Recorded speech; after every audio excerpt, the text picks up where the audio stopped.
I am presiding today as secretary because our president, Neelam, is with her daughter who is undergoing a diagnostic procedure, and Susie is in Tupelo, I think it's Tupelo, or in Oxford with a baseball camp. She's working from their Oxford office. So maybe it's a business trip. Anyhow, welcome. I want to call on Rob to help us with the invocation, pledge, and four-way test. Wherever Rob is. Right behind. You got what you need? Please pray with me. We pray for all Rotarians throughout the world that their visions and dreams might be realized, that their projects might be successful, and their beneficial influence be felt in high and low places. Hear now our thanks for food to nourish us, for fellowship to enrich us, and for work to engage us. Amen. Amen. Please join me in the Pledge of Allegiance and four-way test. Pledge allegiance to the flag of the United States of America and to the republic for which it stands, one nation under God, indivisible, with liberty and justice for all. And our four-way test. Is it The truth is to bear all concern, will it build goodwill and better friendships, will it be beneficial to all concerned. Thank you, Rob.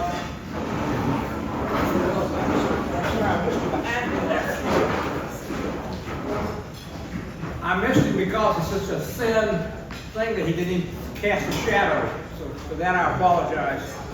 Ralph Clark is going to introduce our visiting Rotarians and lead us in birthdays and anniversaries. Birthdays and anniversaries. Appreciate it. Hey, good afternoon. Yeah, good afternoon. We have two birthdays.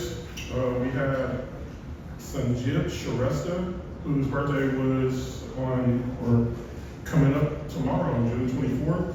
We have Jay Cook, who's celebrating a birthday on June 30th. Wedding anniversaries, we have Hugh and Jennifer Johnson, who celebrate their wedding anniversary today. We have Pat and Suzanne Vivier, who celebrate their birthday tomorrow, June 24th. We have wedding anniversary. We have Cole and Julie Smith, who are celebrating their wedding anniversary on June 26th. We have one membership anniversary, and that is Irving Bullitt, who's celebrating 2 years on June 25th. Thank you, sir.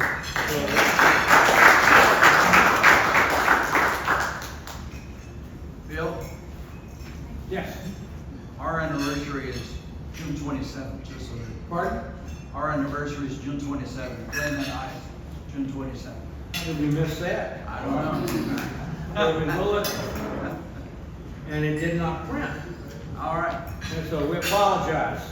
Want to remind you again to mark your calendars and sign up for the Club Assembly on July the 7th at St. Andrew's Episcopal Cathedral. And the sign-up sheet is in the rear. And I also sent out a sign-up email. And Darrell Williams was the one who responded, both of them. Thank you, sir. All right. It is my pleasure today to introduce David Blount. David is State Senator David Blount. David is an old friend. He is an 8th generation Mississippian, and I questioned the 8th generation, but it was just on 3rd generation. He's just that much younger than I am. But nonetheless, he serves Hinds County, including parts of Jackson, Byram, and Terry, and he is a leader of the Democratic Caucus in the State Senate.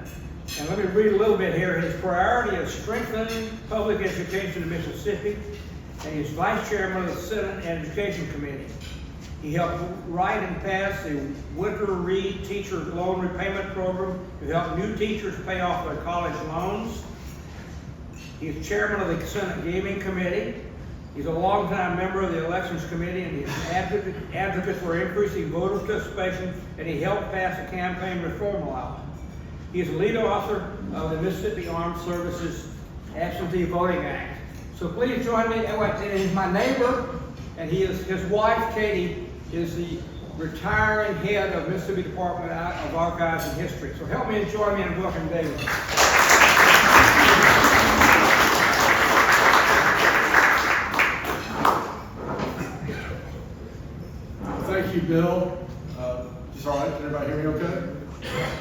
to be back at this club. I feel like I know most of y'all here, and I knew when I was thinking about what I wanted to say and getting y'all out at 1 o'clock that I'm going to leave some time for questions, because this is a group that is informed and is going to have questions, and I want to try to answer those. As Bill said, I'm serving now my 5th term in the Senate.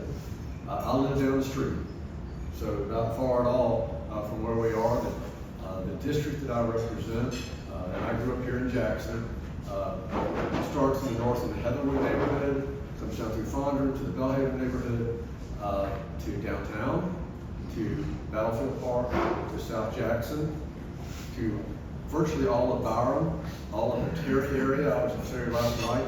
They got if you live in Jackson, they deal with similar water issues that Jackson is dealing. And rural South and Central Hinds County, you can get in the car right now and drive about 45 minutes and almost get to Utica and still be in the district that I represent. So it is a diverse district in all senses of the word, racially, economically, geographically, 3 different municipalities, one big, one medium, one small.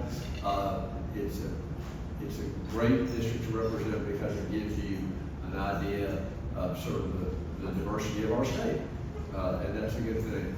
We can talk about what districts like that do, what kind of districts we ought to have at the end when I conclude my remarks in talking about redistricting. So what I typically do here is sort of recap the legislative session that just happened, that ended around the 1st of April, but I can't talk about the 2026 session until I talk about the 2025 session. Politicians want you to have short memories. When they do something one year, they want to have the press conference, they want to take the credit, and then when the real effects of that decision turn out not to be positive, maybe a year has passed, maybe an election or 2 has passed, and you'll forget who actually did it. So I'm here to tell you that the most consequential piece of legislation that I have seen since I've been in the legislature was House Bill 1 that passed last year. It did the 2 worst things we've ever done since I've been in the state senate in the same bill. The first is the state of Mississippi decided to phase out and eliminate the state income tax, which was at the time, I believe, the lowest income tax of any of the 42 states. And why is recording this, and will check me if I'm off a little bit, but I'm close, that had an income tax. There's only been one state in the history of this country that had an income tax and decided to eliminate it, and that was Alaska, when they discovered oil in Alaska. This is a radical experiment that is not going to end well, folks. And you even begin to hear about it this year. I'm going to return to that, but in that same bill, to phase out the state income tax, the legislature decided to end the pension system that has been in the public employees retirement system for longer than I've been alive. And the effect of that will be that it's going to be much more difficult to hire people and keep people in essential, low-paying jobs all across the state. Sometimes, if you're not familiar with the system, it's called the state retirement system. It actually includes state employees, county employees, city employees, school districts, community colleges, universities. These folks don't make a lot of money, and you saw this. You saw a real outcry this past legislative session from people in the first responders community about this. And they're exactly right. If they had had similar engagement last year, this would not have happened. But they found out after it got into effect. And this is not just going to affect first responders, but also people who work in jobs that are not necessarily politically as popular. People who work in prisons, people who work in cleanup in mental health facilities, people who work on the side of the road. When we travel, and I traveled all around the state, I was at a mental health facility in Long Beach, I've gone to prisons, I've gone to talked to people at Hinds Community College about how they hire people to do job training in these skilled professions that we need, when those folks can make a lot of money in the private sector, how they get instructors. All these employers say the same thing. Well, we can't pay people enough money. But what we can do is we can give them quality health insurance, and we can give them a real retirement. And so when you want to hire that person, you can promise them that. And when you've got a person who is, even if they're only 30 years old, even if they've only been teaching school for 8 years, and you know, this you will see in other public employers, once you've got that person for 10 or 15 years, and it's difficult, and they feel like they can make more money somewhere else, they stay to get to that number. Y'all know this. They stay to get to their years of service. That is over. That is over. If you were hired into any of these jobs after March 1st, 2026, you do not have a pension anymore. You have a portable 401k style retirement system. And portable means you can leave with it. And the implications of this are going to be felt for longer than anything I will ever do in the legislature. Because in 70 years, there's going to be a little old lady who's 92 years old, who started teaching school in August 2026, and she's going to have a crap retirement. She's going to have most of her money in a private savings account, which can be drawn out. Look, y'all know this.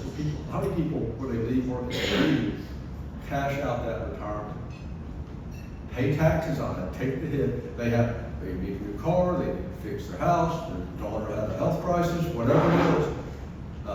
That's what's going to happen. And it's going to be something that is going to be felt in generations, and people are going to go back and say, that 2025 legislature really screwed it up. Now, we need to fix the retirement system.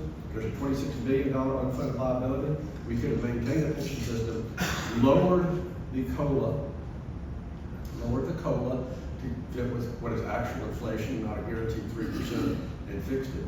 The legislature this year, House said they were going to put more money into PERS. Senate said they were going to put more money in PERS. We ended up putting no money in PERS. Now, why did we not put more money in PERS?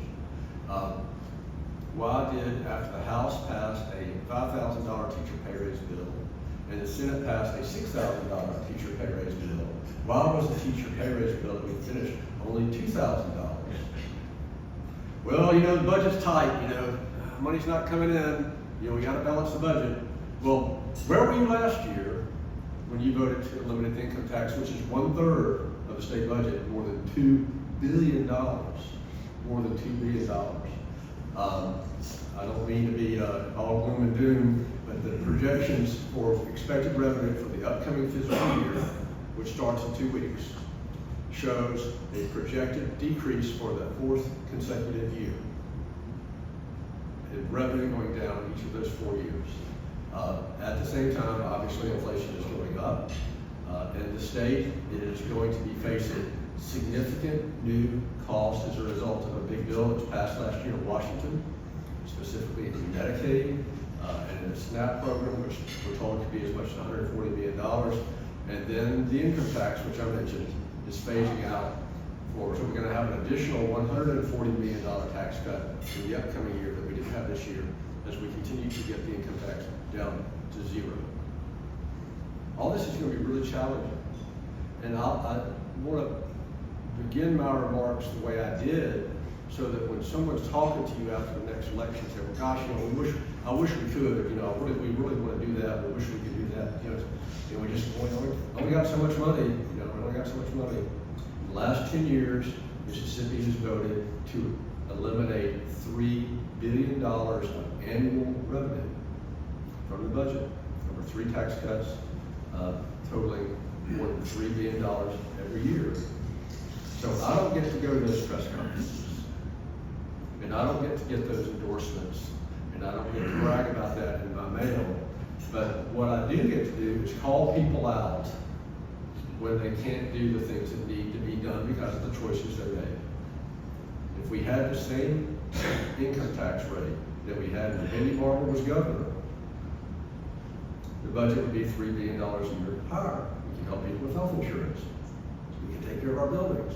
We can We can fully fund the retirement system. I have an amendment on the floor of the Senate this year that said we're not going to cut any taxes until the retirement system is funded at 80%. We got to make sure our bills are paid. We know we owe this money. We got to do this before we cut any more taxes. The amendment did not pass. Some people voted for it. Most people didn't. People need to be held accountable for their votes. I need to be held accountable for my votes. But these are significant, and it just is. I guess I've been up there long enough that when I sometimes get to where I should say the things I really think. Dangerous and dangerous. So this session, as I said, we finished on time. We had a budget. We did have a teacher pay raise bill, not as much as it could have been, but a good teacher pay raise bill. Last year we didn't have a budget, so that's all positive. The big issue, real quick before I forget, because I know it's got to go. One of the best things we did this year, one of the best things happening in Jackson, is the University of Mississippi Medical Center, and the state provided $100 million to help jumpstart the new cancer center, which is going to happen here in Jackson. It's going to be great. And when I get down about Jackson, I remind myself that we have three things that any community in America would love to have. We have the state capitol, we have Jackson State University, and we have the University of Mississippi Medical Center. And those are all tremendous assets to us here in Jackson. We need to make sure that Jackson State is supported. We need to keep UMC, the Cancer Center in Jackson. I'd like to see more UMC in Jackson. I'd like to see more of UMC in medical law, but it's still a tremendous asset, and we're lucky to have it. We're glad we did that.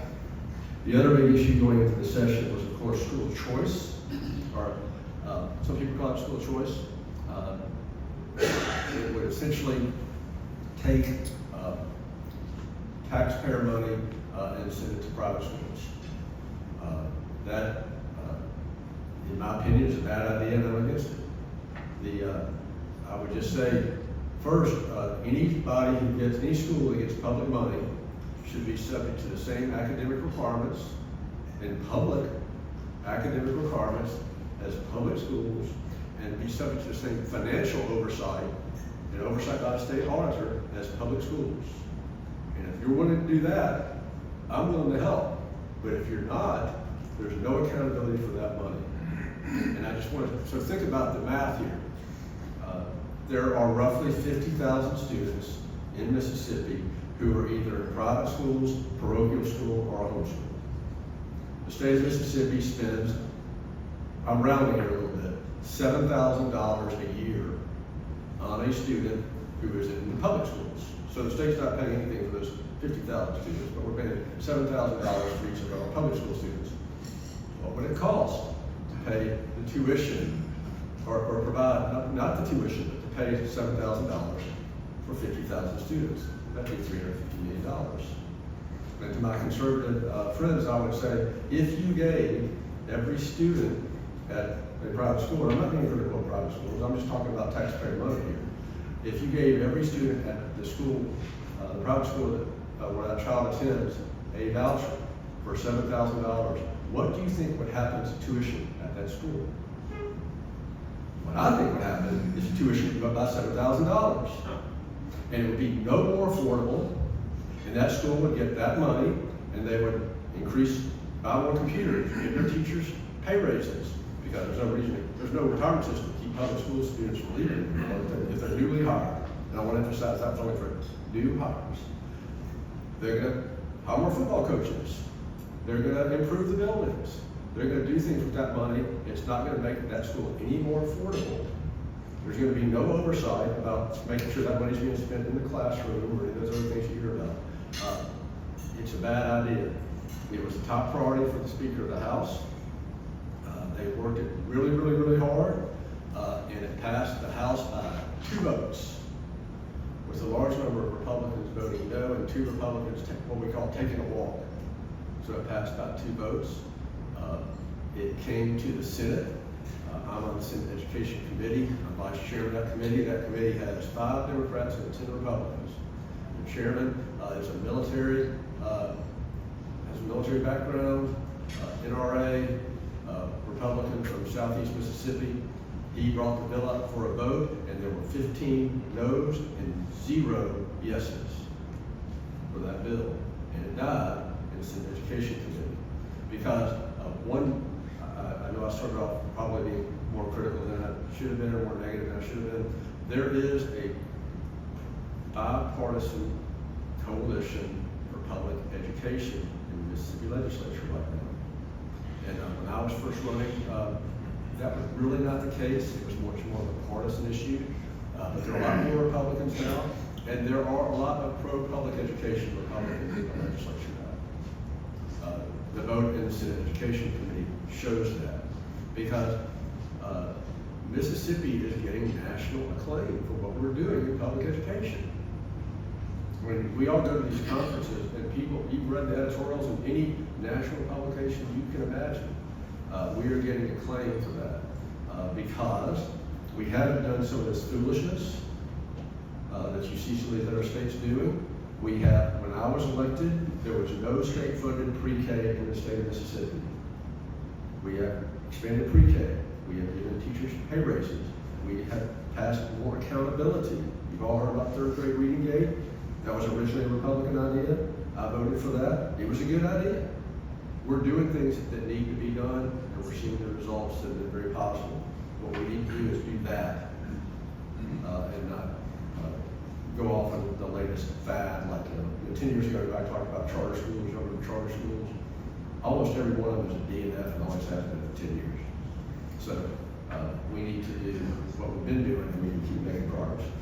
So going into the next session, again, we're going to continue to have budget problems. We're going to continue to have tax cuts. We're going to continue to see cuts from the federal side, from the bill from last year.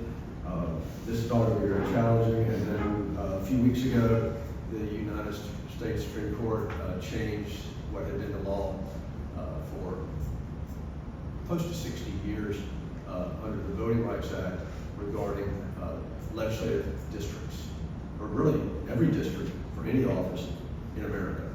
So y'all remember it's the Calais decision, came out of Louisiana.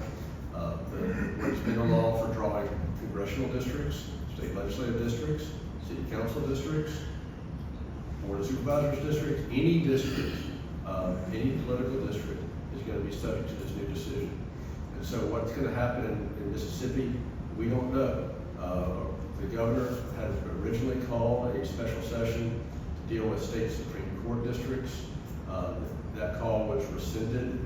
Many of our neighboring states have moved quickly to redraw their congressional districts. The fact that that has not happened here in Mississippi tells me what was always the case. And I think now, by the fact that we haven't had that, everybody recognizes it's because we had a primary back in March. You know, there was a contested primary. Congressman Thompson had an opponent, he had a primary. Senator Hyde-Smith had a primary, she won her primary. You can't change a district in the middle of an election, that's where we are. So the legislature can come in, well, in special session, whatever the governor chooses to call it, or in January and deal with congressional elections, and finally the elections that I care about are the legislative elections, and we're all up for election in 2027. So those districts, which were originally drawn in 2022 following the census, and then a couple of them were redrawn last year. All that could be in play. When that will happen, we just don't know. But that issue, and particularly an election year where most of our statewide offices are going to be up, we've kind of gotten in this pattern the last few cycles where the governor's term limited at 2 terms, the lieutenant governor's term limited at 2 terms. They sort of move in tandem when those offices become open. Ted Reeves will leave office, Doug Hoseman will leave office. The down-ticket statewide officials begin to look at those jobs, which creates vacancies in those, and there's a lot of turnover. So that's going to be happening next year.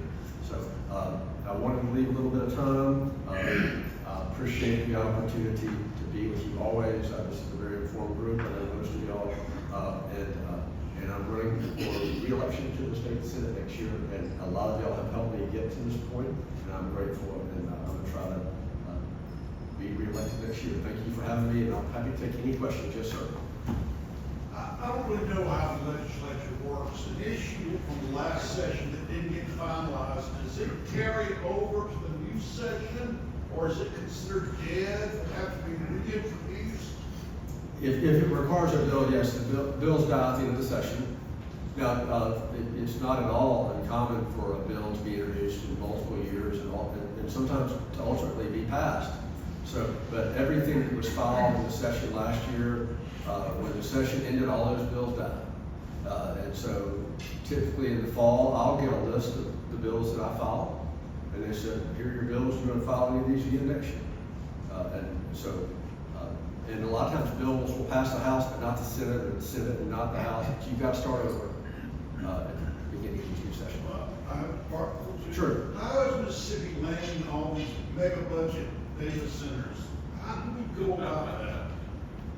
That is interesting, and I expected to get a question about that. At the beginning of this year, I didn't really know anything about any of this stuff. We early, I think it was the first week of the year, passed an incentive package for the Amazon project. Watt has written extensively about that. I think part of it is geography. I think part of it is probably, I guess what the governor would call speed to market and the regulatory scheme that is currently in place in Mississippi. This is an issue all across the nation as these things are being built. I don't know if we're getting more than other states or fewer, but that's something that we're all still learning about. Are those mega industries picking up the state income tax deficit? Well, it depends on the tax breaks they get. And a lot of the tax, we're not going to have a state income tax anymore. So what you're going to see, I appreciate you raising this, is you're going to see, you've always had a disparity with the funding of public schools because there's a large component of it that is based on property taxes. So Madison County is next to Yazoo County, and Madison County can generate a lot more property tax for their students than Yazoo County can. Well, this is sending this into overdrive. So you've got an Amazon data center a couple of miles north of Jackson, there's going to be a smaller one in Clinton. The property tax goes to, and this is all negotiated too with the local governments. You're going to see a tremendous increase in equities because of the size of these projects, which are beyond anything we've ever seen. The only precedent that I can think of in Mississippi is the Grand Gulf Nuclear Power Plant in Clayton County. And what the state did there was essentially take that property tax, and it doesn't all go to the Clayton County schools, some of it does, and a lot of it is dispersed into a water geographical area. And I think that's a conversation that we need to have. What it does for the state budget, I don't know, but in terms of property taxes, the impact is going to be significant. So while we're on the subject, I think we're going to get David Blount, I know he's written a lot about this. Yeah, two big issues in the past that you mentioned, maybe comment on is what's the status of Medicaid expansion, and then what about the initiative? Sure. The big bill that passed last year specifically targeted states that had expanded for bigger cuts. Now, what you heard some people in Mississippi say, well, I told you we did the right thing, we didn't need to expand Medicaid, and here's the proof. Well, that's really not the way I see it. The way I see it is other states provided health insurance to their citizens. Mississippi never did, so nobody ever lost nothing. So, I mean, we had the opportunity, we still have the opportunity to help more than 200,000 people with health insurance, and we had to do it. And a lot of states have expanded to all Republican states. And I continue to be frustrated with my friends who are not for Medicaid expansion under the Affordable Care Act, and I will just say, well, what's your plan to provide health insurance to people who are self-employed or working in jobs that don't provide health insurance? Well, we've got a plan. What's your plan? And I don't know what their response would be. So, but it certainly will make it more expensive to expand than it was prior to that bill being passed. As far as the initiative process is concerned, this is, I think, the fourth session since the Mississippi Supreme Court invalidated our initiative process. And I think what that tells you is this legislature is not interested. I filed the first initiative restoration bill And I did not talk to him, but one of the House items was talking about then Speaker Gunn, and our bills were, without us talking to each other, were almost identical.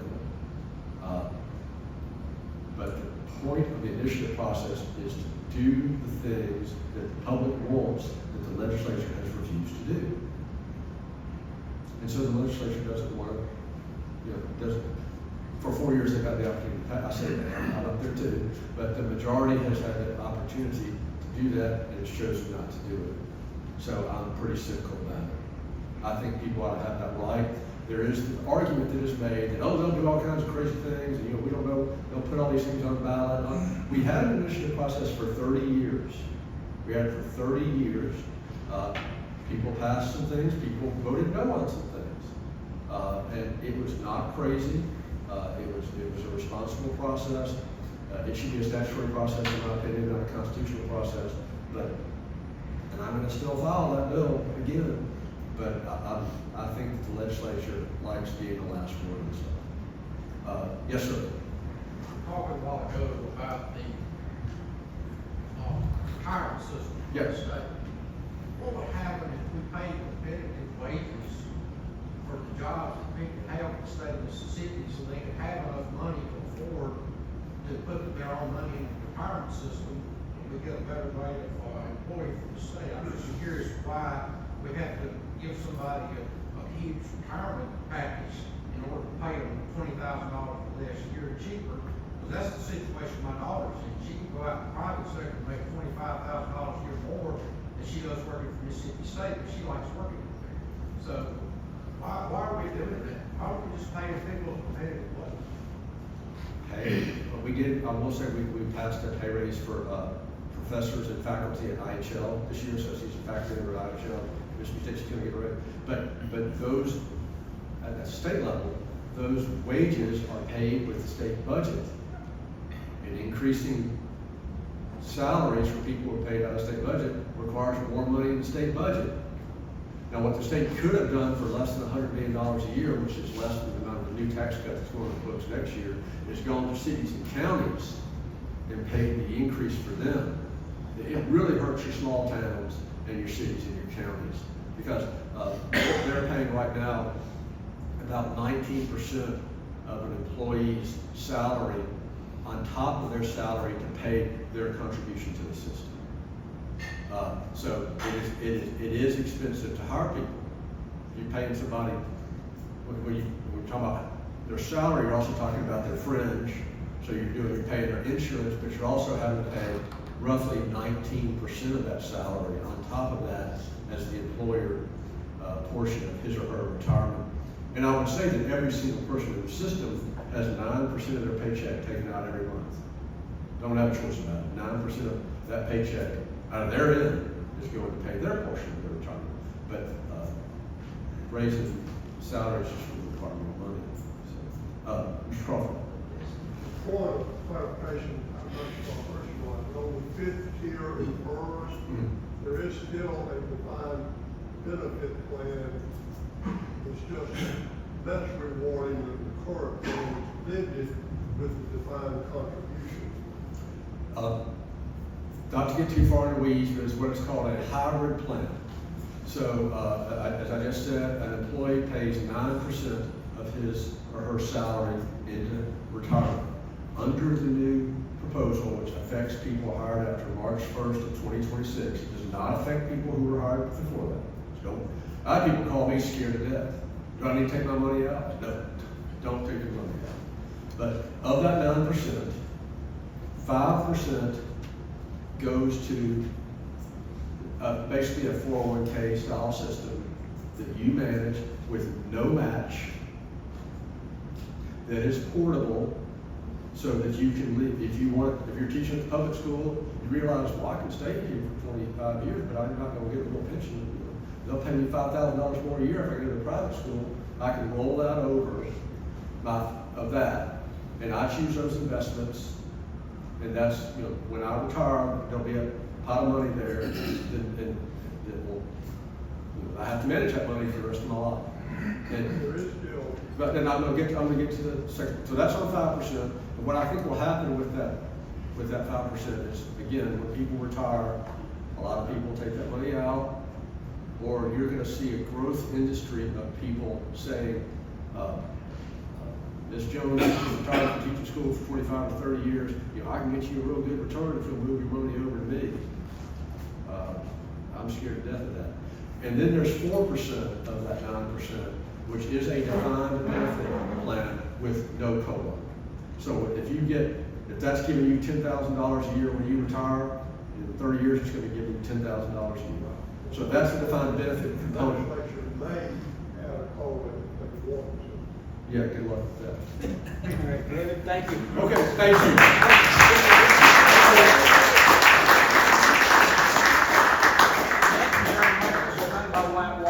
All right, appreciate it. Thank y'all very much. All right, let us adjourn now with our motto, service above self. Have a great week.